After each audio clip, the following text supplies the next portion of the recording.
మొదటి ప్రశ్న, మీరు చేసే దాన ధర్మాలకు డబ్బులు ఎక్కడి నుంచి వస్తుంది హర్ష సాయి గారు? నేను మీకు లాస్ట్ వీడియోలో చెప్పాను కదా, ఒకరినో ఇద్దరినో కాదు, ఈ బెట్టింగ్ యాప్స్ ప్రమోట్ చేస్తున్న అందరు ఇన్ఫ్లుయెన్సర్ల మీద కేసులు బుక్ చేసి బొక్కలేసి మక్కిలు ఎరగదీస్తేనే వీళ్ళందరికీ బుద్ధొచ్చి ఈ బెట్టింగ్ యాప్స్ ప్రమోట్ చేయడం ఆపుతారు అని. ఇప్పుడు అదే జరుగుతుంది. ఈ బెట్టింగ్ యాప్స్ ప్రమోట్ చేస్తున్నందుకు హర్ష సాయి అనే యూట్యూబర్ మీద సైబరాబాద్ పోలీసులు కేసు నమోదు చేశారు. అది కూడా ఈ బెట్టింగ్ యాప్స్ని నిర్మూలించాలి అని నిరంతరం పోరాటం చేస్తున్న ఆర్టీసీ ఎండి సజ్జనార్ గారు ఎక్స్లో ఈ హర్ష సాయి సంబంధించిన ఒక వీడియో పోస్ట్ చేశారు. ఆ వీడియో ఆధారంగా చేసుకుని హర్ష సాయి పైన ఈ కేసు అయితే నమోదు చేయడం జరిగింది. ఆ వీడియో ఏంటనేది ఒకసారి మీరు చూడండి, మనం తర్వాత మాట్లాడుకుందాం. బెట్టింగ్ యాప్స్ చేసాడు హర్ష సాయి చేసాడు అంటున్నాడు. నేను చేయలేదు అనుకోండి, నేను చేయను అన్నాను అనుకోండి, సింపుల్గా కంపెనీ వాళ్ళు ఏం చేస్తారు, అదే డబ్బుల్ని వేరే వాళ్ళకి ఇస్తాడు. వాళ్ళు ఎలాగాడండి రోడ్డు మీద డబ్బులు చెల్లి ఐఫోన్లు ఇది ఇస్తాం అని వేరేవన్నీ చెప్తూ వాళ్ళని మభ్యపెట్టి టెలిగ్రామ్ లింకుల్లోకి తీసుకొచ్చి ఆడిస్తారు. మేము చేయకపోతే డైరెక్ట్గా వాళ్ళకే వెళ్తుంది. అట్లీస్ట్ మేము చేస్తే ఆడే వాళ్ళ సంఖ్య బాగా 90% వరకు తగ్గించగలం. ఆ డబ్బుల్ని ఇంకొక 4 మంచి పనులకు వాడగలుగుతాం. మేము చేయకపోవడమే పెద్ద తప్పు అవుతుంది. హర్ష సాయి మన 2 తెలుగు రాష్ట్రాలనే కాదు, దేశం మొత్తం మీద మనోడంటే తెలియనోడు లేడు, అలాగే మనోడిని ఇష్టపడని వాడు కూడా లేడు, నాతో సహా. మనం యూట్యూబ్లో ఎవరి వీడియో అన్నా కూడా ఏదో ఒక సందర్భంలో స్కిప్ చేస్తామో లేదా ఫార్వర్డ్ చేయడం జరుగుతుంది. కానీ ఒక్క వ్యక్తి వీడియో తప్ప, అది హర్ష సాయి వీడియో. నేను గుండెల మీద చేసుకొని చెప్తున్నా, ఇప్పటి వరకు హర్ష సాయి వీడియోలో ఏది కూడా స్కిప్ చేయడం కానీ ఫార్వర్డ్ చేయడం కానీ లేకుండా చూశాను నేను. అంత ఇష్టం హర్ష సాయి అంటే. నాతో పాటు చాలా మందికి కూడా ఇష్టం. ఎందుకంటే మనోడు చేసిన మంచి పనులు అలాంటివి. అయితే మనోడు ఎంత మంచి చేసినా, మనకి ఎంత ఇష్టం ఉన్నా కూడా ప్రజెంట్ ఇప్పుడు జరుగుతున్న సంఘటనలు, బెట్టింగ్ యాప్స్కి బలవుతున్న ప్రాణాలను చూస్తుంటే మనోడి పైన ఇష్టంతో పాటు కొంత వ్యతిరేకత వస్తుంది. అలాగే కొన్ని క్వశ్చన్స్ కూడా ఉన్నాయి మనోడిని అడగాల్సినవి. అవి ఏంటనేది మనం వీడియోలకు ముందుకు వెళ్ళే కొలది అన్నీ డీటెయిల్గా మాట్లాడుకుందాం. ఎంత మంచి చేసినా ఆ మంచి ఎలా చేస్తున్నాం, ఎలా సంపాదించిన డబ్బుతో చేస్తున్నాం, అంటే ఆ డబ్బు నీకు ఎలా వస్తుంది, ఎలాంటి దారుల్లో నీకు వస్తుంది అనేది కూడా చాలా ముఖ్యం. అసలు హర్ష సాయి అంటే నాతో పాటు 2 తెలుగు రాష్ట్రాల్లోనే కాకుండా దేశం మొత్తం మీద మెజారిటీ పీపుల్కి ఎందుకు అంత ఇష్టం, ఒక శాంపిల్ వీడియో వేస్తాను చూడండి. ఈ వీడియోలో మురికి కాలంలో మీకు డబ్బులు పడినందుకు బాధ అనిపించిందా, లేదా ఈ కుటుంబాలు రోజు వాళ్ళ పిల్లల కడుపు నింపడం కోసం రోగాలకు నివాసమైన ఈ కాలువలో పనిచేయడం బాధ అనిపించిందా? ఎన్నో కష్టాలు అనుభవిస్తున్న కాలువలు తీసుకునే అంటే పారిశుద్ధ్య కార్మికులకి దేవుళ్ళ ప్రత్యక్షమే ఓ సంచి నిండా డబ్బు ఎలా ఇస్తున్నాడో చూసారా? ఇదొక్కటనే కాదు, ఇలాంటివి హర్ష సాయి 100లో సహాయాలు చేశాడు. అవన్నీ కూడా మీరు హర్ష సాయి ఫర్ యూ అనే యూట్యూబ్ ఛానల్కి వెళ్ళి చూస్తే మీకు తెలుస్తాయి, కనిపిస్తాయి ఆ వీడియోలన్నీ. మనోడు సడన్గా రోడ్డు మీద వెళ్తూ ఉంటాడు, ఎవరో ఒక ఆయన చెట్టు కింద కూర్చొని చెప్పులు కుట్టడం చూస్తాడు. వెంటనే అక్కడికి వెళ్ళి తన చెప్పు తెగిపోయింది కుట్టమని అడుగుతాడు. కుట్టిన తర్వాత ఎంత అని అడిగి 10 అని చెప్తే 10,000 ఇస్తాడు.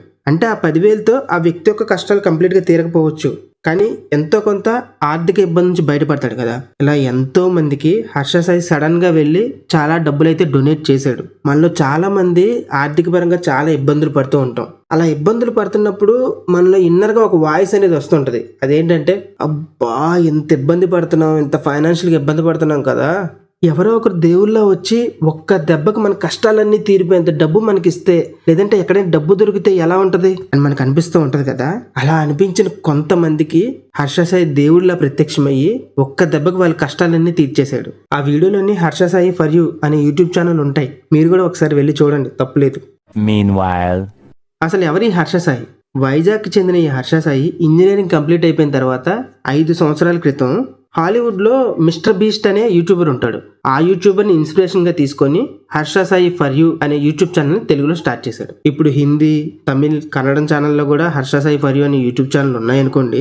అయితే ఇనిషియల్ స్టేజ్లో హర్ష సాయి అనేవాడు ఫిట్నెస్కి సంబంధించిన వీడియోలు, సైన్స్ ల్యాబ్లో చేయాల్సిన కొన్ని ఎక్స్పెరిమెంట్లు బయట చేసి వాటిని వీడియోల కింద షూట్ చేసి యూట్యూబ్లో అప్లోడ్ చేయడం, తర్వాత డిఫరెంట్ ఆఫ్ ఫుడ్ ఛాలెంజ్లు, ఇలాంటి వీడియోలు చేసేవాడు. అయితే ఒకసారి ఒక పూర్ ఫ్యామిలీని చూసి హర్ష సాయికి చాలా బాధ కలిగి వాళ్ళకి హెల్ప్ చేశాడు. ఆ హెల్ప్ చేసిన వీడియోని యూట్యూబ్లో పెట్టడం జరిగింది. అయితే అది మిలియన్స్ ఆఫ్ వ్యూస్ లోకి వెళ్ళిపోయింది అనమాట. అప్పుడు అర్థమైంది హర్ష సాయికి, అంటే మనం ఒకరికి హెల్ప్ చేస్తున్న వీడియోలు పెడితే ఎక్కువగా రీచ్ వస్తుంది, దాంతో పాటుగా మన వల్ల ఒకరి జీవితం బాగుపడుతుంది, ఒక ఫ్యామిలీ ఆర్థికపరమైన ఇబ్బందుల నుంచి, కష్టాల నుంచి బయటపడుతుంది, తద్వారా మనకి పుణ్యం వచ్చి ఆత్మ సంతృప్తి కలిగి హ్యాపీగా ఉంటుంది అనే ఉద్దేశంతో అప్పటి నుంచి ఎదుటి వారికి ఆర్థిక పరమైనటువంటి డబ్బు పరమైన సహాయం చేసే వీడియోలు చెయ్యాలి అని డిసైడ్ అయ్యాడు. డిసైడ్ అవ్వడమే కాదు, దాన్ని చాలా గొప్పగా ఆచరణలో కూడా పెట్టాడు. అలా ఆచరణలో పెట్టిన కొన్ని గొప్ప మంచి పనుల్ని మీకు చెప్తాను, వినండి ఒకసారి. ఒక పూరి గుడిసెలో ఉన్న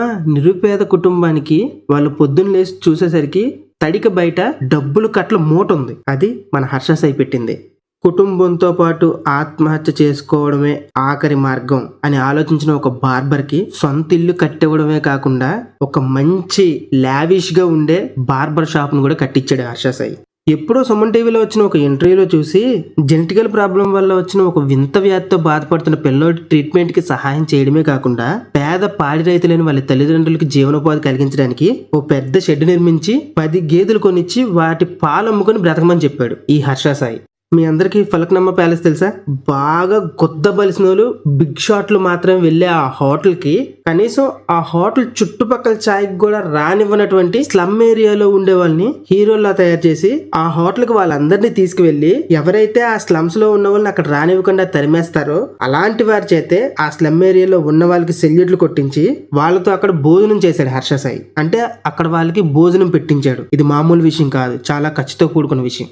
ఫ్రీ పెట్రోల్ బంక్ పెట్టి ఒక రోజులో కొన్ని వేల మందికి ట్యాంక్ ఫుల్ పెట్రోల్ కొట్టించాడు అందరికి. ఇదంతా ఖర్చుతో కూడుకున్న విషయం. ఇలా హర్ష సాయి చేసిన మంచి పనులన్నీ తను ఒక హీరో కింద నిలబెడితే తను చేసిన ఒకే ఒక తప్పు, చిన్న తప్పు కాదు, చాలా పెద్ద తప్పు. అది ఆ తప్పు ఈ రోజు హర్ష సాయిని ఒక పెద్ద విలన్లా నిలబెట్టింది. ఆ తప్పే బెట్టింగ్ యాప్స్ ని ప్రమోట్ చేయడం.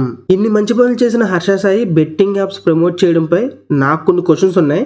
అవేంటో అడిగే ముందు Suman TV anchor betting apps ఎందుకు ప్రమోట్ చేస్తున్నారు అని హర్ష సాయిని అడిగితే ఆయన సమాధానం ఎలా ఉందో ఒకసారి చూడండి. క్వశ్చన్స్ అన్ని మీకు స్ట్రైట్ అవేలో అడుగుతా, మీరు జెన్యున్ గా ఆన్సర్ చెప్తారా? జెన్యున్ గా ఆన్సర్ చెప్తా. First question please. Harsha Sai betting apps ని ప్రమోట్ చేయడం అనేది అది చాలా పెద్ద ఆరోపణగా ఇప్పుడు అంతా వినపడుతుంది. అది మీరు చేయడం కరెక్టేనా? భారతదేశంలో ఆ బెట్టింగ్ యాప్లు ఓపెన్ అవ్వకుండా దాన్ని తీవ్రంగా బ్యాన్ చేయాలి. ఎందుకంటే ఇప్పుడు ఒకరు ప్రమోట్ చేశారు, ఆయన ప్రమోషన్ ఆపారు అనుకోండి, ఇంకొకరు చేస్తారు. నేను చేసినవి ఇంటర్నెట్లో మీరు చూసిన సెలబ్రిటీలు అందరితో పోల్చుకుంటే నేను చేసినవి చాలా తక్కువ, చాలా చాలా తక్కువ. ఇండైరెక్ట్గా ప్రమోట్ చేస్తాం, డైరెక్ట్గా ఎప్పుడు చేయం. మీ ఆసక్తి బట్టి మాత్రమే. జాగ్రత్త అన్నది ముఖ్యం, బాధ్యత అన్నది ముఖ్యం, ఇలాంటి వార్నింగ్లు ఇస్తూనే చేస్తాం. సో ఇప్పుడు మేము చేయలేదు అనుకుందాం, ఏమవుతుందో తెలుసా? ఆ బడ్జెట్ మాకు ఏదైతే ఉందో కేటాయించే బడ్జెట్ వేరే 10 మంది క్రియేటర్స్కి డిస్ట్రిబ్యూట్ అవుద్ది.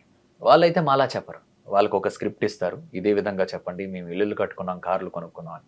ఇంకొంతమంది ఇర్రెస్పాన్సిబుల్గా ఏదో టెలిగ్రామ్ లింకుల్ని క్రియేట్ చేసి అందరినీ అక్కడికి రప్పించి బలవంతంగా ఆడిస్తున్నారట. అంటే టెలిగ్రామ్ ఇంకొంతమంది ఏంచి వాళ్ళ డబ్బుల్ని తీసుకొని గాల్లో ఇసిరి ఏవో స్టంట్లు చేసి ఇలా ఆడితేనే వస్తున్నాయి అన్నట్టు అంటున్నారంట. సో ఇక్కడ మీరు ఆలోచించండి, క్లియర్గా ఆలోచించండి. ఇప్పుడు నా దగ్గరకు వచ్చింది, నేను వదిలేసాను అనుకోండి, మేము చాలా బాధ్యతగా చేస్తాం. ఈ 10 మంది చేయడం వల్ల ఆడేవాళ్ళ సంఖ్య దారుణంగా పెరుగుతుంది. మేము చేయడం వల్ల బేసిక్గా ఇప్పుడు వరకు ఆ సంఖ్యను తగ్గించగలిగాం. అండ్ దాని నుంచి వచ్చిన డబ్బులు 4 మంచి పనులు చేయడానికి వినియోగించాం. సో ఇలాంటి పాయింట్ని మీరు కనుక క్లియర్గా అండర్స్టాండ్ చేసుకున్నట్టయితే మేము చేయకపోవడమే పెద్ద తప్పు చేసిన వాళ్ళం అవుతాం. ఒకవేళ తెలుగులో ఎవరైనా బెట్టింగ్ యాప్స్ చేసిన వాళ్ళు తక్కువ చేసిన వాడు ఎవడైనా ఉన్నాడంటే హర్ష సాయే. ఈ హర్ష సాయి వల్ల అయిందని చెప్పమానండి.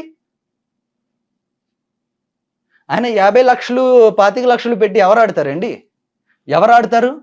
డబ్బులు ఎక్కువైపోయిన వాళ్ళు ఆడతారు. విన్నారు కదా, తను కనుక బెట్టింగ్ యాప్స్ ప్రమోట్ చేయకపోతే ఆ కంపెనీ వాళ్ళు వేరే ఇన్ఫ్లుయెన్సర్స్ తో బెట్టింగ్ యాప్స్ ప్రమోట్ చేయించుకుంటారంట. ఆ ఛాన్స్ వేరే వాళ్ళకి ఇవ్వడం ఎందుకని హర్ష సాయి ప్రమోట్ చేశాడంట. అంటే వేరే వాళ్ళు పెంట తింటే నువ్వు తింటావా చెప్పు హర్ష సాయి?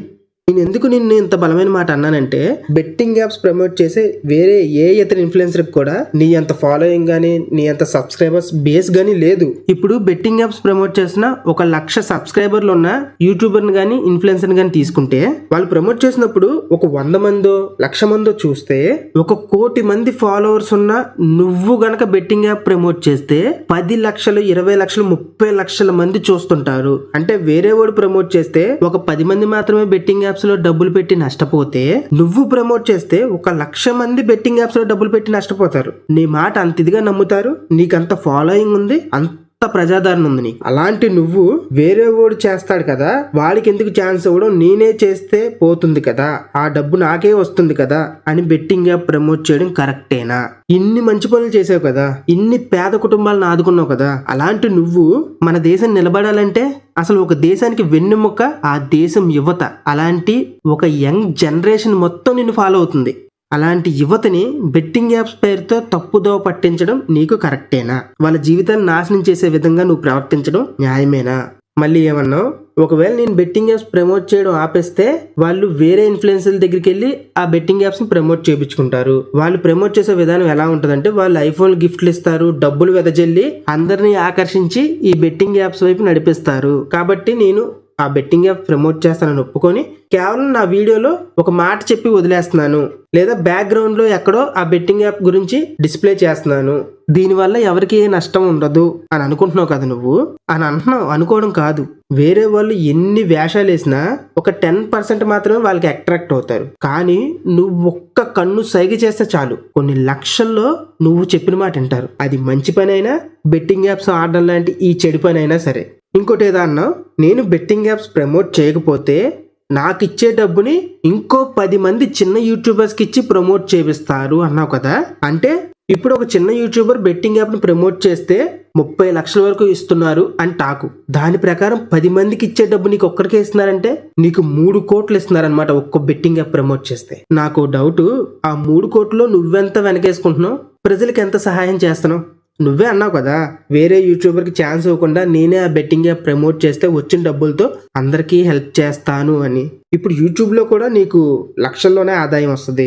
అలాగే బెట్టింగ్ యాప్ ప్రమోట్ చేయడం వల్ల కోట్లలో ఆదాయం వస్తుంది. ఎవరికైనా డౌట్ వస్తుంది, నువ్వు ఎంత చేస్తున్నావు, నువ్వు ఎంత వెనకాతలు వేసుకుంటున్నావు అని. అదంతా పక్కన పెట్టు, కొంచెం సేపు అనుకుందాం. నువ్వు బెట్టింగ్ యాప్ ప్రమోట్ చేయడం వల్ల కొన్ని వందల కుటుంబాల్లో నిన్ను ఫాలో అయ్యే పిల్లలు ఆ బెట్టింగ్ యాప్స్ లో డబ్బులు పెట్టి లక్షల్లో నష్టపోయి వాళ్ళ ఫ్యామిలీస్ అన్ని ఆత్మహత్యలు చేసుకొని నాశనం అయిపోవడం వల్ల వచ్చిన డబ్బుతో నువ్వు ఒక్క ఫ్యామిలీకి లేదా 2 ఫ్యామిలీస్కో 3 ఫ్యామిలీస్కో సహాయం చేయడం వల్ల 100 ఫ్యామిలీలు నాశనం చేసిన డబ్బు 3 ఫ్యామిలీకి మాత్రం ఉపయోగపడింది కదా. దీనివల్ల నీకు పుణ్యం వస్తుందా, భయంకరమైన పాపం నీ మెడకు చుట్టుకుంటుందా?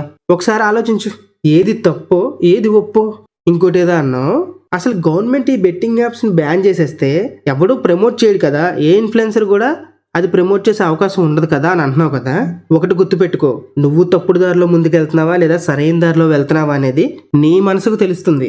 నువ్వు చేసిన తప్పుని ఒక వ్యవస్థ పైన రుద్దడం, లేదా పక్కనోడి పైన రుద్దడమో, వాడు చేస్తున్నాడు కాబట్టి నేను చేస్తున్నాను అనడమో, లేదా గవర్నమెంట్ చెయ్యట్లేదు కాబట్టి మేము చేస్తున్నాను అనడమో ఎంతవరకు కరెక్ట్? నీ తప్పుల్ని పక్కనోడి మీద రుద్దడం, అలా రుద్దుకుంటూ పోతే ఎప్పుడు కూడా వాడి తప్పును ఒప్పుకోడు, ఎవడు తప్పు చేసినోడు అవ్వడు. ఎందుకంటే మన తప్పుల్ని పక్కనోళ్ళ మీద తోసేయచ్చు కదా. మనమేంటో, మన విధానాలేంటో, మన మనస్తత్వం ఏంటో మనకు మాత్రమే తెలుస్తుంది. అలా నువ్వేంటనేది నీ మనసునడుగు చెప్పుద్ది. ప్రతిదానికి గవర్నమెంట్ని నిందించే బదులు నీకింత ఫాలోయింగ్ ఉంది, నువ్వు ఇంత మంచోడివి, ఇంత పెద్ద యూట్యూబర్వి, ఇంత పెద్ద ఇన్ఫ్లుయెన్సర్వి కదా, నువ్వు ఈ బెట్టింగ్ యాప్స్ని ప్రమోట్ చేయకుండా నీ ప్రతి వీడియోలో ఈ బెట్టింగ్ యాప్స్కి వ్యతిరేకంగా మాట్లాడితే గనక, ఇప్పుడు ప్రమోట్ చేస్తున్నారు కదా వేరే ఇన్ఫ్లుయెన్సర్లు బెట్టింగ్ యాప్స్ని, దానివల్ల ఎంతో మంది నష్టపోయి చనిపోతున్నారు కదా, వాళ్ళల్లో సగం మందినైనా నువ్వు కాపాడగలిగేవాడివి. అది మానేసి గొర్రెలాగా వాళ్ళతో పాటు నువ్వు కూడా బెట్టింగ్ యాప్స్ ప్రమోట్ చేస్తూ ముందుకెళ్ళావు. ఇతర ఇన్ఫ్లుయెన్సర్ లాగా నువ్వు కూడా కొంతమంది చావుకి కారణం అయ్యావు. అఫీషియల్గా బయటికి రాకపోయినా, ఎవరికి తెలియకపోయినా ఎక్కడో ఒక చోట నీ వల్ల ఎవరో ఒక పిల్లోడు ఆత్మహత్య చేసుకొని చనిపోయి ఉండొచ్చు నువ్వు చేసిన బెట్టింగ్ యాప్ ప్రమోషన్ వల్ల. ఇప్పటికైనా తప్పు తెలుసుకొని ఆ బెట్టింగ్ యాప్స్ జోలికి వెళ్లకుండా నువ్వు సంపాదించిన నీ కష్టార్జితంతో, అప్పుడు బెట్టింగ్ యాప్స్ ప్రమోట్ చేయడం వల్ల వచ్చిన డబ్బుతో చేసినంత భారీ సహాయాలు కాకపోయినా నీ దగ్గర ఉన్నంతలో కొంత మొత్తంలో అయినా కూడా వేరే వాళ్ళకి సహాయం చేస్తూ వీడియోలు చేయి. ఇంతకుముందు ఎలా చూసారో ఇప్పుడు అలాగే చూస్తారు. నేను కూడా చూస్తాను, ఎందుకంటే నువ్వంటే మా అందరికీ చాలా ఇష్టం. నువ్వు చేసిన వీడియోలు కానీ సహాయాలు కానీ చాలా ఇష్టం. కానీ బెట్టింగ్ యాప్స్ ప్రమోట్ చేయడం అనేదే నీతో మాకున్న పెద్ద కంప్లైంట్. ఆ కంప్లైంట్ నుంచి నువ్వు బయటపడతావని, అలాగే ఈ పోలీస్ కంప్లైంట్ నుంచి కూడా బయటపడతావని ఆశిస్తూ మళ్ళీ ఇంకో మంచి వీడియోతో మీ ముందుకు వస్తాను. నేను చెప్పిన దాంట్లో ఏమైనా తప్పుంటే నన్ను క్షమించండి. ఒకవేళ నేను చెప్పింది కరెక్టే అని మీకు అనిపిస్తే నా ఛానల్ సబ్స్క్రైబ్ చేయండి. మళ్ళీ ఇంకో మంచి వీడియోతో మీ అందరి ముందుకు వస్తూనే ఉంటాను. ఇది నా మాట.